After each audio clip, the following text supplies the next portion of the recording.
Assalamu alaikum wa rahmatullahi wa barakatuhu. How's everyone doing? Alhamdulillah. Nahmaduhu wa nusalli ala rasulihil kareem, amma ba'd. Fa'a'udhu billahi minash shaitanir rajeem. Bismillahir rahmanir rahim. Rabbi shrah li sadri wa yassir li amri wahlul 'uqdatam min lisani yafqahu qawli. Rabbi zidni ilma. Allahumma faqqihna fid din. Ameen.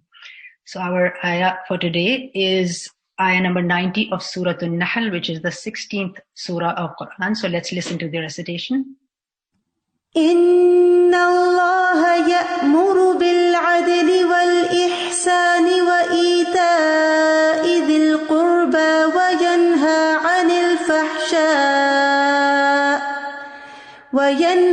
عن الفحشاء والمنكر والبغي يعظكم لعلكم تذكرون. Indeed, Allah orders justice and good conduct and giving to the relatives, and forbids immorality and bad conduct and oppression. He admonishes you that perhaps you will be reminded. Allah subhanahu wa ta'ala is admonishing us here. He is giving us nasiha. He is advising us here. And Allah is our creator. He is our master. And He is aware of all our needs as well as our weaknesses. To fulfill our needs and to help us navigate our weaknesses, He has sent down the best guidance through His messenger, sallallahu alaihi wasallam, in the form of Quran. And to lead a fulfilled life in this world and to earn eternal bliss, Allah subhanahu wa ta'ala has commanded us to do certain things and He has forbidden others. About this ayah, Ibn Mas'ud radiallahu anhu has said that this ayah is the most comprehensive ayah in the Quran in terms of what is good and what is evil. And there are 3 commandments in it and 3 prohibitions in it. There are 3 do's and 3 don'ts. So what are the do's? First of all, what does Allah subhanahu wa ta'ala command us in this ayah? First of all, al-adl, which is justice. Al-ihsan, good conduct. And then ita idil qurba, which is giving to the relatives. And there is prohibition of 3 things as well. Al-fahsha, immorality. Al-munkar, bad conduct. And baghi, which is oppression. So everything important that is to be followed or abstained from is stated in this ayah. Umar bin Abdul Aziz included this ayah in the Friday sermon. And from then, this has been the custom that majority of the khatibs, they use this ayah in their Friday khutbah. They begin the khutbah with this ayah because everything important is mentioned in this ayah.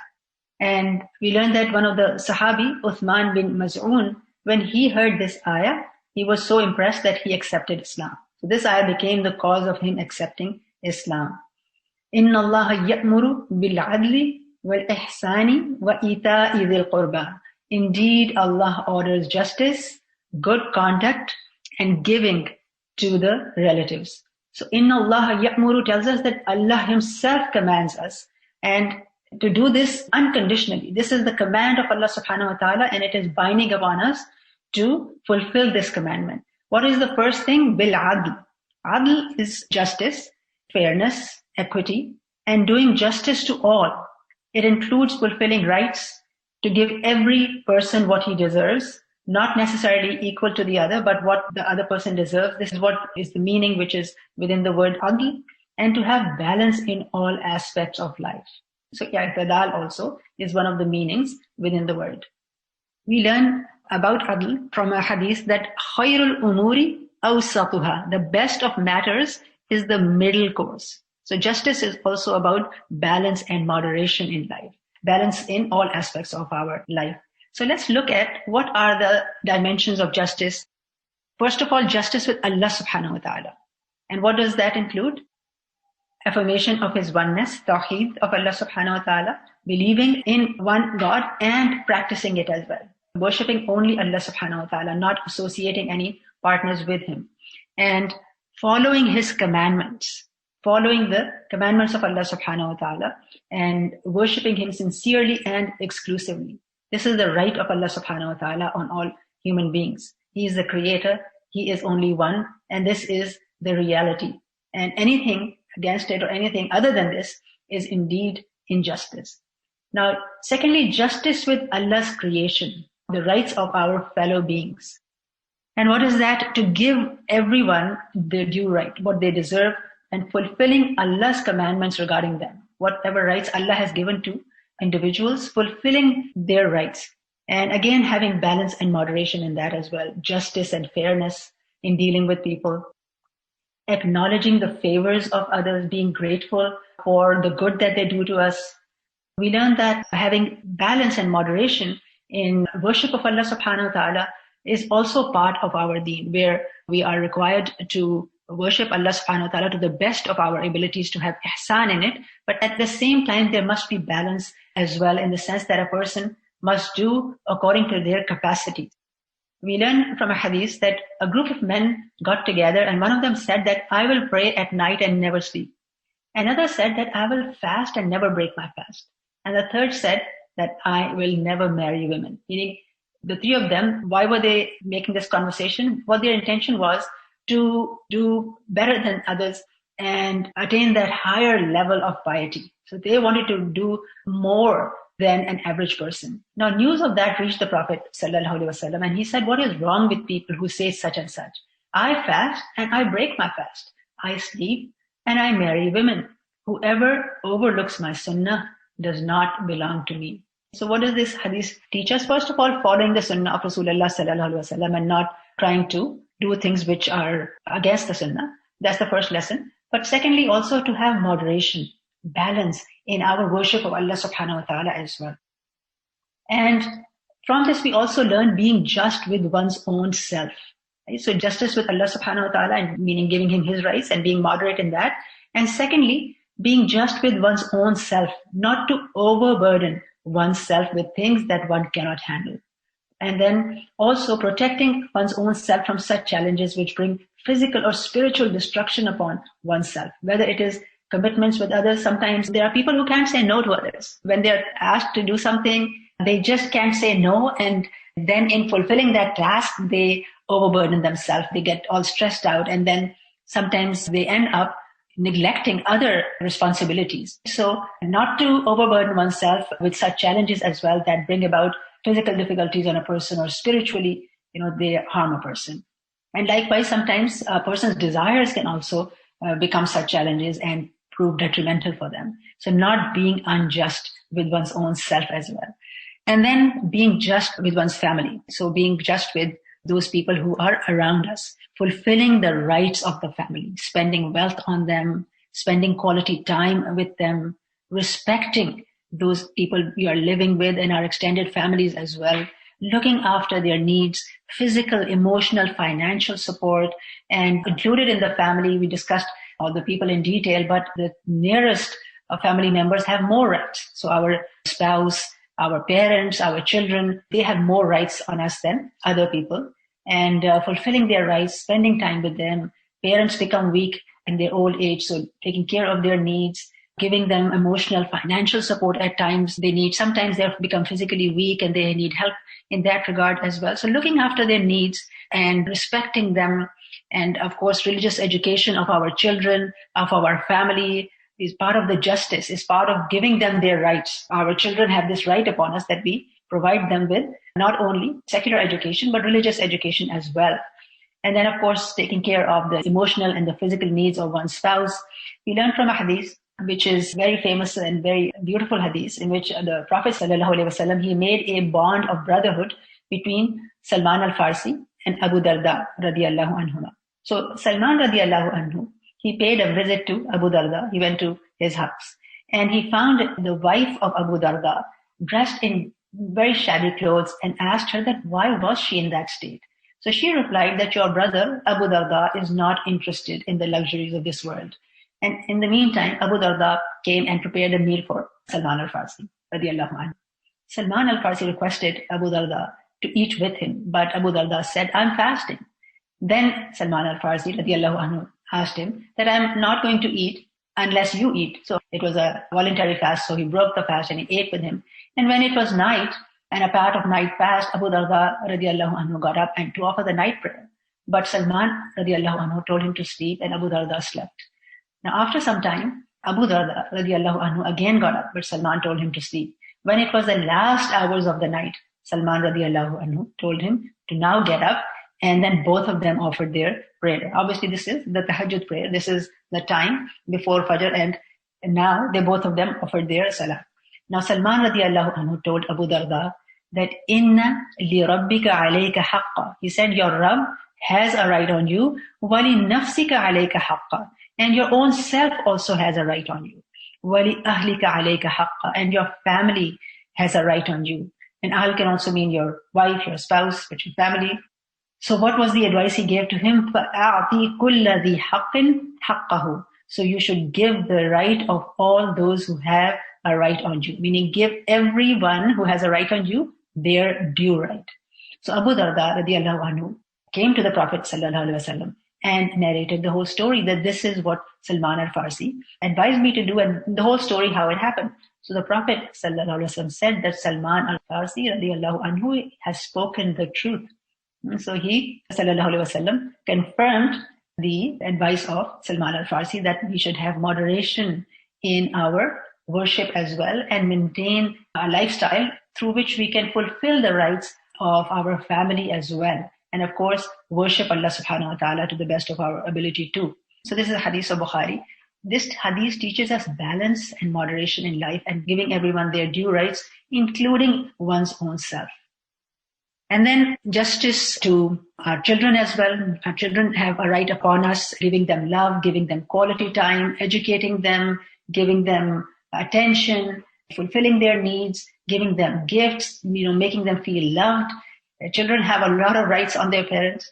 So being kind and affectionate to them, listening to them, answering their queries, and it's endless. Sometimes children can be a test for parents as well. They have become very demanding at times. So controlling ourself, our emotions as well. And also justice amongst children. What does that mean, justice amongst children? Meaning if a person has more than one child, then treating them equally. We learn from a hadith, it's narrated by Amir radiallahu anhu. He said that I heard Nu'man bin Bashir radiallahu anhu on the pulpit. Nu'man al-Bashir is giving this khutbah and he's saying that my father gave me a gift, but my mother said that she would not agree to it unless he made Allah's Messenger sallallahu alaihi wasallam as a witness to it. So what's happening? That Nu'man al-Bashir's father is giving him a gift. Obviously, this is something substantial. And the mother is saying that, my son cannot accept it unless you confirm this with the Prophet sallallahu alaihi wasallam that it's okay. The hadith continues that my father went to Allah's Messenger sallallahu alaihi wasallam and said that I have given a gift to my son from Amra bint Rawaha. So he took the name of his mother. But she ordered me to make you as a witness to it. Now, by mentioning this, that he's the son from such and such lady, shows to us that he perhaps had other children as well from some other wives. So hence he's mentioning that I have a son from Amra bin Rawaha. So Allah's Messenger sallallahu alaihi wasallam asked that, have you given the like of it to every one of your sons? So he replied in the negative. So Allah's Messenger sallallahu alaihi wasallam said, be afraid of Allah and be just to your children.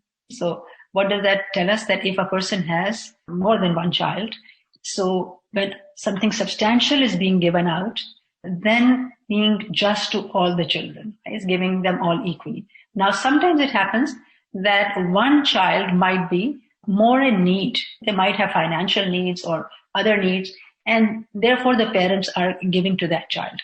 So there is permissibility of doing that, but one should, consult the other children and take them into confidence. And if everybody is happy with it, only then do so.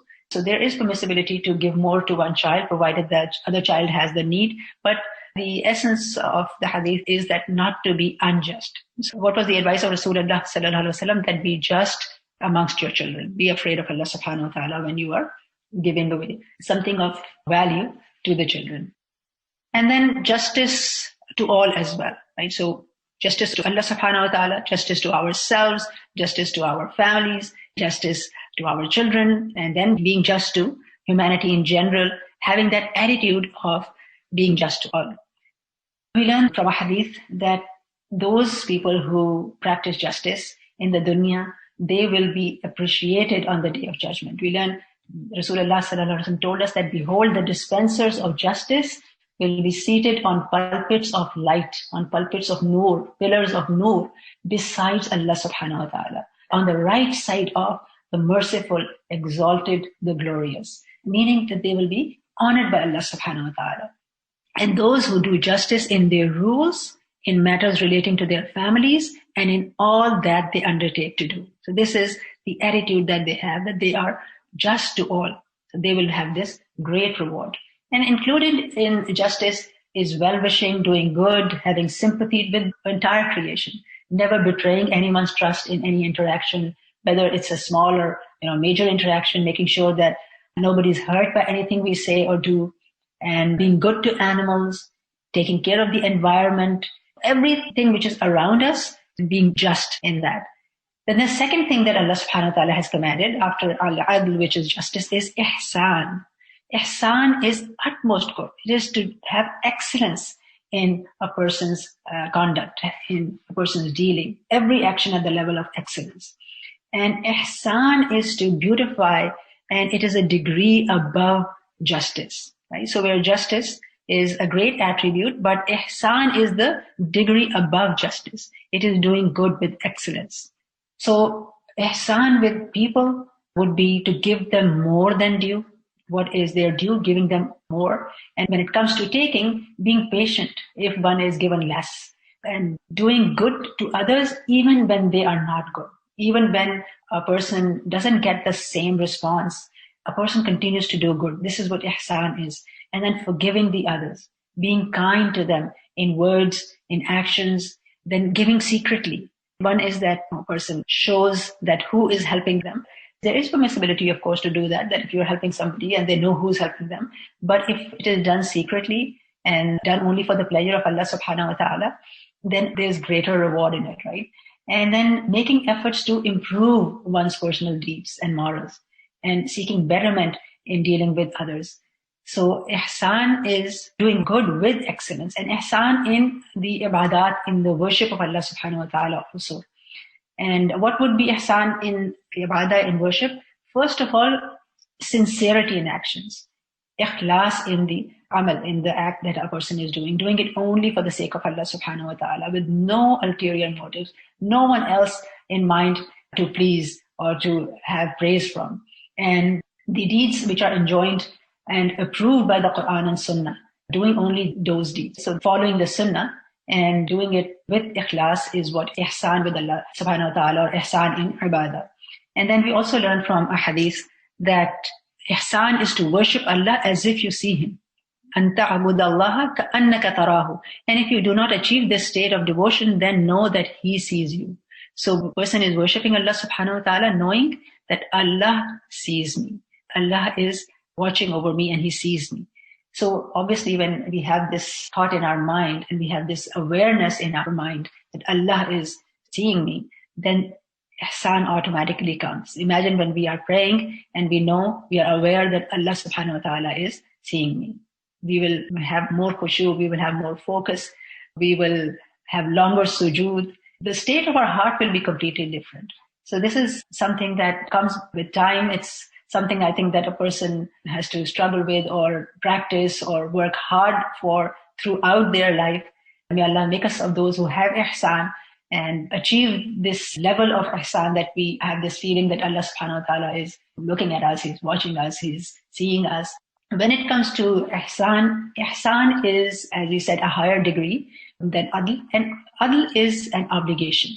Adl is something which is required, it's an obligation. Ihsan, on the other hand, is a virtue. It is a highly virtuous deed, and it is greatly rewarded by Allah subhanahu wa ta'ala. So for instance, adl would be that you have to give to the family, you have to give to those who have a right on you, whatever is obligatory on you, whatever is their right, you give it to them. And that's something that is required of you. But then giving them more than their due and doing good to them even when they are not good to a person, this is what ihsan is. This is good with excellence. Now, how are some of the ways in which we can do good to people? First of all, bringing ihsan in salah and performing wudu and giving the best of wealth in zakah, and not only giving zakah but giving sadaqat as well, and performing not only the obligatory forms of worship but also the voluntary forms of worship. So fasting in the month of Ramadan, but also the voluntary fast, making an effort to fast for those days as well. And then making oral and written speech beautiful, meaning one is polite and kind words and, pleasing words. And again, responding with better, even when not treated well, responding to salam in a better way. So if somebody said assalamu alaikum, when we respond, we add rahmatullah. And if they said assalamu alaikum wa rahmatullah, so we add the barakatuhu as well. So responding to salam in a better way and treating everyone well, especially the weaker members of society, and treating parents with kindness, being kind to animals. All of those things fulfill the purpose of our creation, which is to have ihsan in our life. And ihsan is something that is loved by Allah subhanahu wa ta'ala and is greatly rewarded. We learn in Surah Ali Imran, Allah says, فَأَتَاهُمُ اللَّهُ ثَوَابَ الدُّنْيَا وَحُسْنَ ثَوَابِ الْآخِرَةِ وَاللَّهُ يُحِبُّ الْمُحْسِنِينَ. So Allah gave them the reward of this world and the good reward of the hereafter. And Allah loves the doers of good. وَاللَّهُ يُحِبُّ الْمُحْسِنِينَ. Those people who are muhsineen, those who do good at the level of excellence, Allah loves such people and Allah loves those deeds. So, that's a great motivation for a person to go that extra level and receive the blessings in this world as well as the hereafter. Likewise, we learn that Allah subhanahu wa ta'ala will increase the doers of good. وَسَنَزِيدُ الْمُحْسِنِينَ.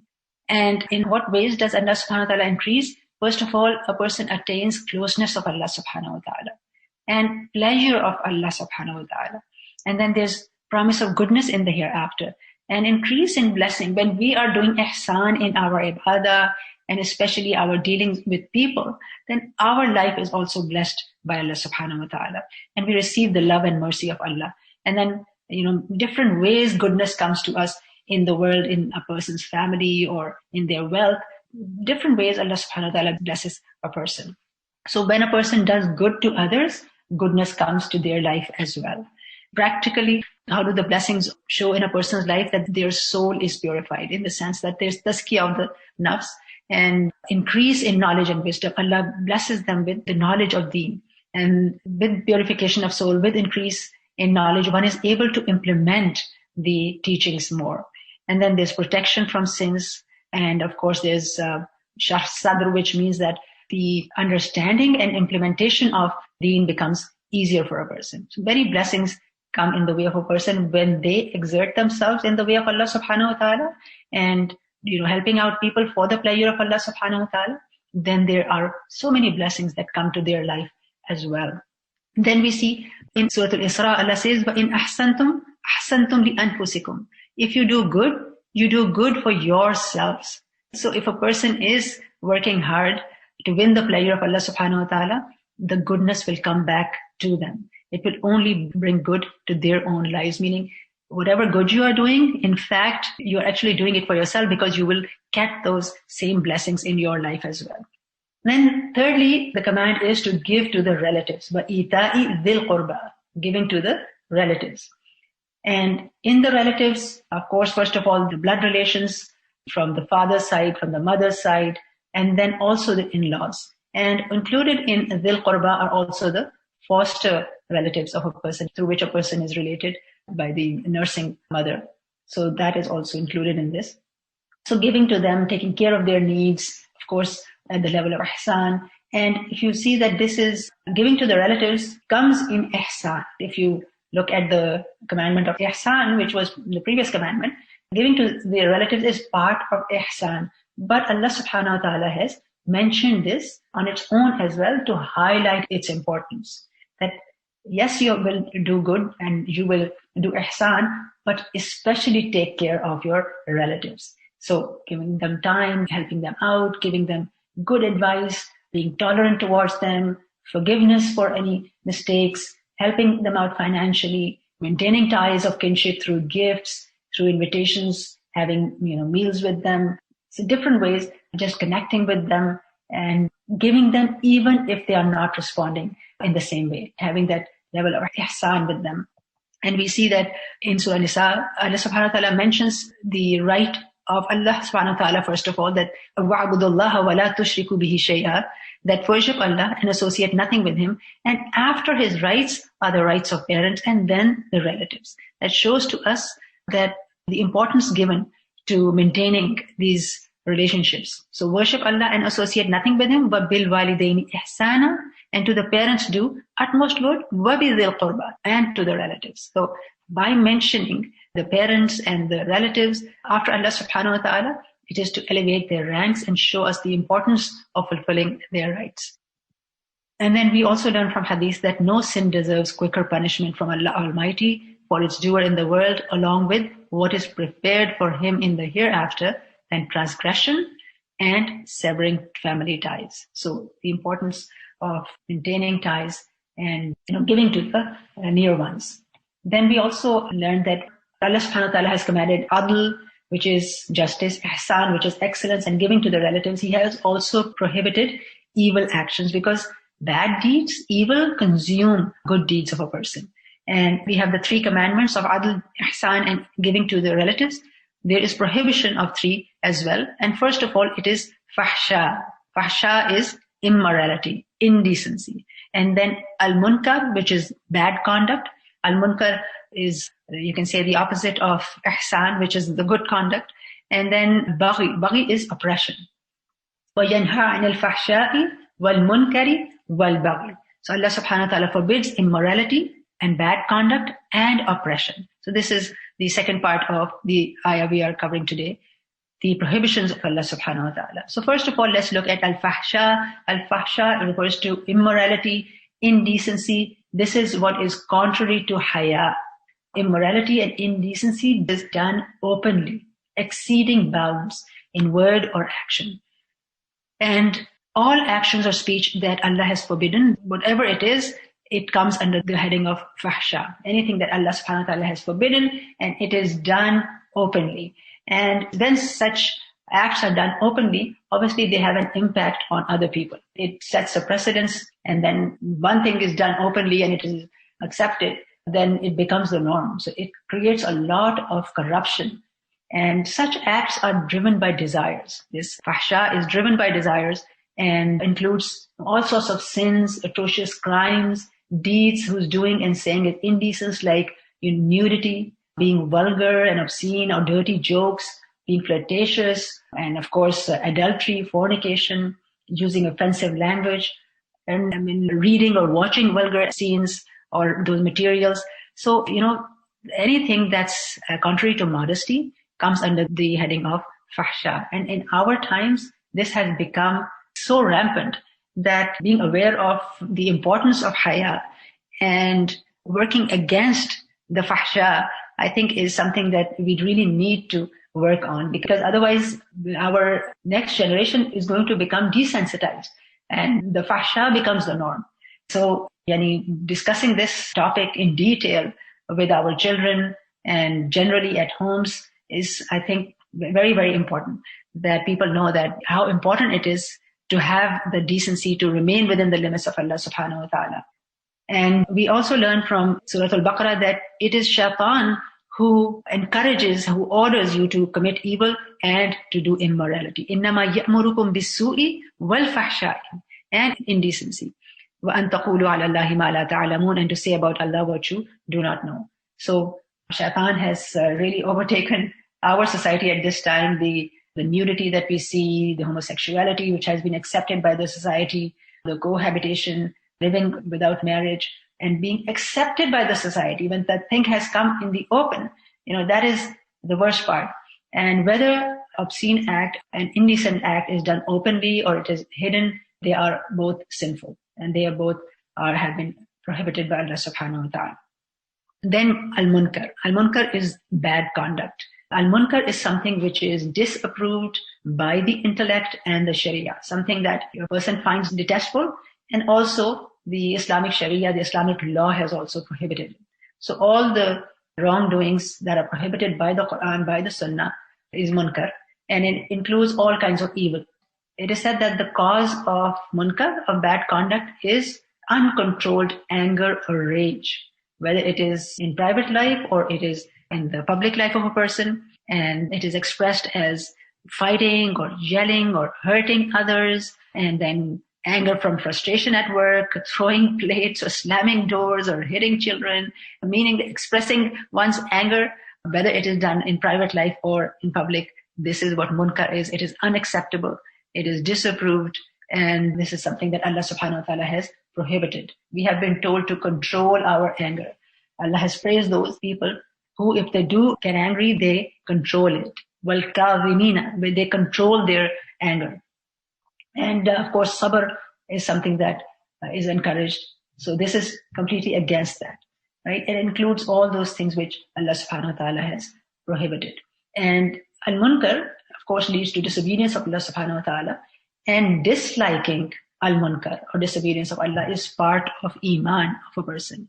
We learn from a hadith in which Rasulullah sallallahu alaihi wasallam said that he who amongst you sees something evil, so he who amongst you sees something evil should change it with the help of his hand. And if he has not strength enough to do it, then he should do it with his tongue. And if he has not the strength enough to do it, even then he should dislike it from his heart, and that is the least of faith. So disliking disobedience to Allah subhanahu wa ta'ala. One thing about this hadith that should be clear is that, as Rasulullah sallallahu alaihi wasallam is also mentioning, that if he has not the strength to do it. So when are we supposed to be changing things? When we have the capacity or when we have the power to do so, right? When we have the power to do so, because sometimes people misunderstand and they feel that they have an obligation to go and change any evil that they see around them, even when they don't have the power to do so. And they end up hurting themselves. They end up hurting themselves and ending in trouble. So essentially what it means is that if you have the power, if you have the capacity, you have the authority to do so, then make the change. Meaning, if, for instance, if the child is doing something wrong, then the father has the authority to change that and, discipline him. But if some wrong is happening in the neighbor's house, you can go to the neighbor's house and tell them what to do and what not to do, right? So obviously, if somebody just goes into the neighbor's house and tells them that or try to stop them, they are the ones who are going to be in trouble. So being very clear that what it means is that when you have the authority to change things, you must change things. Then al-baghi. Al-baghi is oppression. And oppression is rebellion or defiance of the commands of Allah subhanahu wa ta'ala or law in general. So defying the law as well. And it is oppression. It is using one's authority without the fear of accountability, being defiant against the rules and doing what a person desires, regardless of what the law is, what the commands of Allah subhanahu wa ta'ala is, just somebody who's totally rebellious. That is what al-baghi is. And being oppressive towards Allah's creation, whether with their words or actions. And there is also exploitation of the weak in this. We learn that the cause of oppression or baghi is arrogance. When a person is arrogant, they don't care about other people, they just care about what they want, and then they oppress others. And included in that would be dishonoring others, backbiting, smacking younger, weaker people, like an older sibling, just smacking their younger sibling just because they're older and they're bigger and they can do so for no good reason. So, these are just small examples, but this is all baghi. And then not paying someone after they've done the work. So this is all oppression and something which has been forbidden. And we see that there's a connection between fahsha, which is immorality, because fahsha leads to munkar, it leads to wrong conduct. And then munkar, as it becomes the part of a person's personality, it eventually makes them arrogant and it leads to baghi. So the three of them are connected. So initially a person is just doing immoral acts, and then eventually it becomes a part of his conduct and he is do with the munkar, and then he becomes such an arrogant person that he is oppressing others and he is rebellious and he defies the law and defies the commandments of Allah subhanahu wa ta'ala. And the punishment of these crimes reaches a person in this dunya in the sense that many of the blessings of Allah subhanahu wa ta'ala are taken away from him when he does injustice to others. For instance, when a person is oppressing his family members, as let's say somebody is oppressive to their wife or to their children or to their parents who have been good to them, this is extreme ingratitude. So what will happen is that eventually Allah subhanahu wa ta'ala will take away those blessings from him. And so one of the ways in which a person is taken to account for in this world is that the blessings are eventually taken away from him. So he thinks that he is fulfilling his desires and he's doing what he wants to do, but there's no peace of mind. He doesn't have those blessings anymore. And then we learn that Allah subhanahu wa ta'ala has told us in Surah Yunus that, Ya ayyuhan nas, innama baghyukum ala anfusikum. O mankind, your injustice, your baghy, your oppression is only against yourselves. Meaning the impact of it will come back to you. It's going to haunt you with the wrong that a person does. So being very careful, because nobody can escape the grasp of Allah subhanahu wa ta'ala. When one does wrong, he is accountable. Yes, in the hereafter, but in this world, so Allah subhanahu wa ta'ala takes them to task. And also, it is important that a person saves oneself from all of these wrong actions.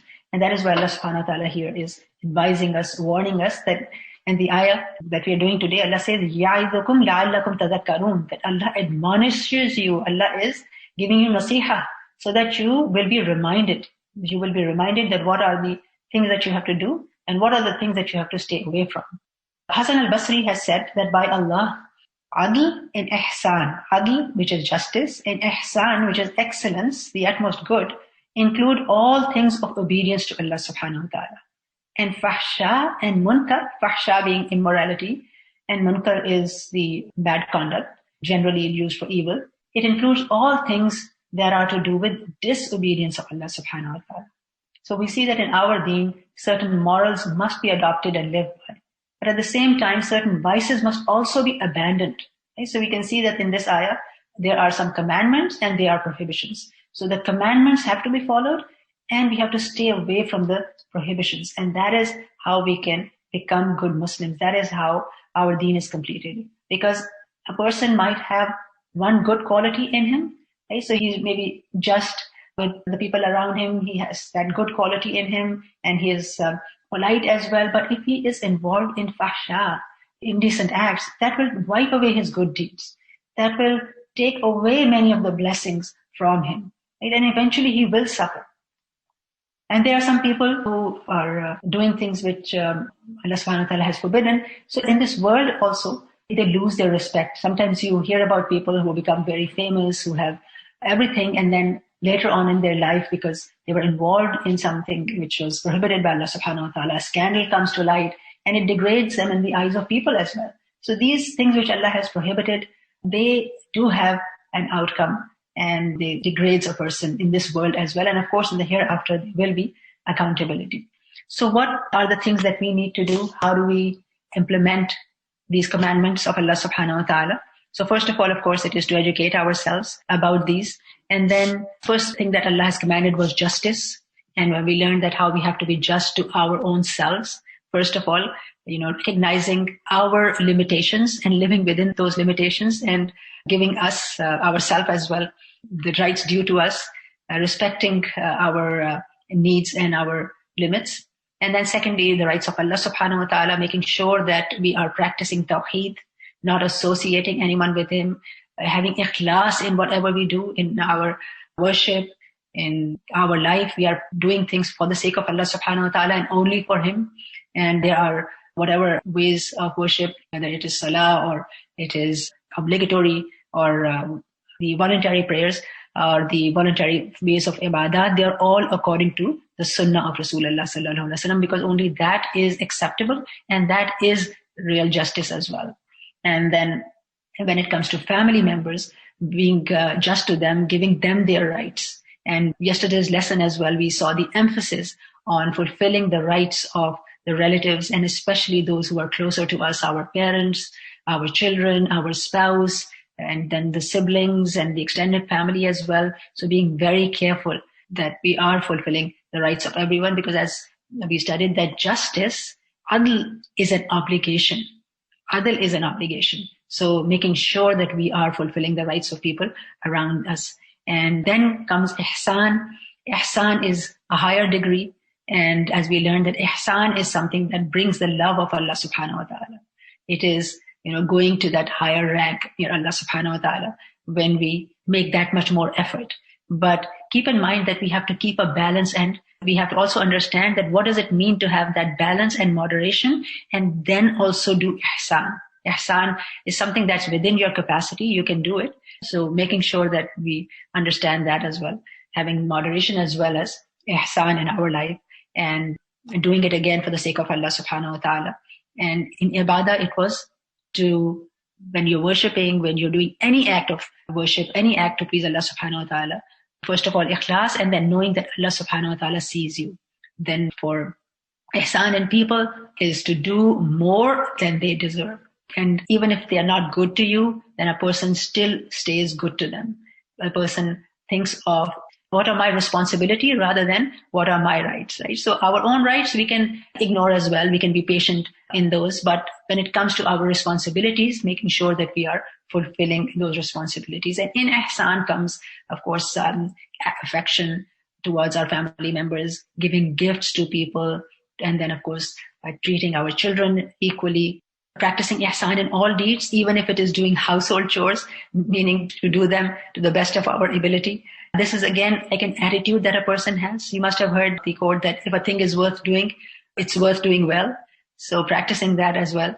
And ihsan with family members would be that if somebody is upset with you, a relative is upset with you, then be the one who initiates the patch up. And set a day in a week to reach out to relatives and share something of your knowledge. Just connecting with family.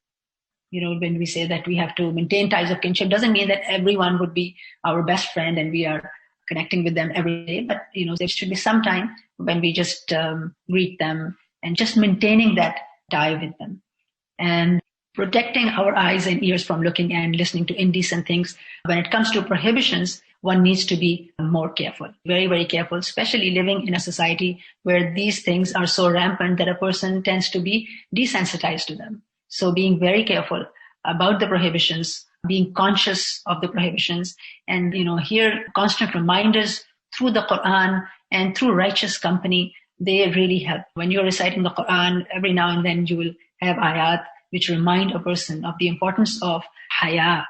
And likewise, righteous company. Righteous company keeps a person on the right path. So adopting righteous company so that a person can remain away from fahsha. Because otherwise, since everybody in the place you're living in, because they're practicing one or the other form of indecency, because unfortunately people are not aware of the limits of Allah subhanahu wa ta'ala. There is so much nudity. The entertainment that people indulge in is something that is not within the limits of our deen. The media is showing so many things that are totally prohibited in our religion. So having righteous company, people keep reminding one another. And also when you have righteous company, you are doing things which are within the limits of Allah subhanahu wa ta'ala together. And also good friends, good righteous friends give strength to one another and keep one another on the righteous path. So making sure that the close friends that we have are righteous and they keep us close to Allah subhanahu wa ta'ala. So protecting your eyes and ears from looking and listening to indecent things, staying away from prohibitions and trying your best to guide others from them as well. So being the positive influence and protecting yourself. And asking Allah subhanahu wa ta'ala's protection from bad character. Allahumma inni a'udhu bika min munkaratil akhlaq wal a'mali wal ahwa.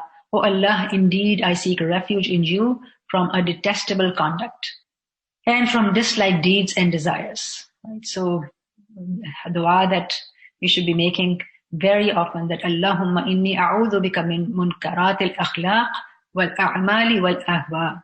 Oh Allah, I seek refuge in you from detestable conduct and from disliked deeds and desires. Ameen. Ya Rabbal Alameen. There are some other du'as as well that we can make. This du'a is asking Allah subhanahu wa ta'ala for righteous deeds and good character. Allahumma aghfir li dhunubi wa khatayaya kulliha. Allahumma an'ishni wajburni wahdini li salihil a'mal wal akhlaq fa innahu la yahdi li salihiha illa ant. Oh Allah, forgive my sins and all my mistakes. Oh Allah, give me good health and improve my situation and guide me to righteous actions and good character. For indeed, none can guide to the righteousness nor avert from their evil except you. Ameen Ya Rabbal Alameen. And another dua is asking Allah subhanahu wa ta'ala's protection from apparent and hidden immoralities. Rabbana aslih baynana wahdina sabil al-Islam ونجنا من الظلمات إلى النور واصرف عنا الفواحش ما ظهر منها وما بطن. Our Lord, reform our matters within us, guide us to the path of Islam, and save us from the darkness towards the light. Turn us away from all kinds of obscenity, the apparent as well as the hidden. Ameen Ya Rabbal Alameen. If you have any questions or reflections, inshallah, we can just discuss. If self-admiration is immoral, is that the same as self-love or loving yourself? Self-admiration is more like conceit. It's like being conceited, thinking only about yourself in a selfish way. That's what it means. So as we were learning today, that one has to be just with one's own self. So you have to respect yourself and your needs. And so this is more about conceit and selfishness. Okay, so we have a reflection that the meanings are beautiful, but sometimes very overwhelming to implement. May Allah make it easy. Ameen Ya Rabbal Alameen. And the first step is, of course, knowledge of something, and then slowly and gradually we implement. That is why Allah subhanahu wa ta'ala says that, these are reminders. That is why we must keep our connection with the book of Allah subhanahu wa ta'ala, so that we are constantly reminded. So first time we can implement so much, and then the next ayah we implement that bit more, and then the next ayah that bit more. So that's the importance of reminders and implementation. Adl becomes tricky because what I perceive adl sometimes isn't the same in others' eyes. Yes, true, but as we learn that adl is to give others what they deserve, and then we are also encouraged to do ihsan. So always, if we stay on the side of ihsan, doing a little bit more, then I think it wouldn't be very difficult. We'll have to end here. Subhanakallahumma bihamdik. Ashhadu an la ilaha illa anta astaghfiruka wa atubu ilayk. Assalamu alaikum wa rahmatullahi wa barakatuh.